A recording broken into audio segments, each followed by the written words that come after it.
जी अस्सलाम वालेकुम। कल में से एक सवाल पूछा गया था कि एक लड़की के पास अगर निकाहनामा मौजूद ना हो, यानी कि वो निकाहनामा उसके हस्बैंड के पास हो, तो क्या वो खुला का केस फाइल कर सकती है?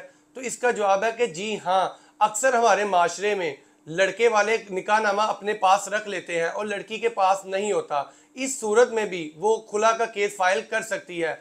लड़की को चाहिए कि वो सबसे पहले अदालत में केस फाइल करेगी और उसके साथ एक बयान हल्फी जमा करवाएगी अदालत में, और उस बयान हल्फी में ये लिखेगी कि मेरा निकाहनामा मेरे कब्जे में नहीं है, वो मेरे हस्बैंड के पास है। इस सूरत में जब वो अपना बयान रिकॉर्ड करेगी तो जज साहब उसका बयान रिकॉर्ड करवाने के बाद उसे खुला की डिग्री जारी कर देंगे।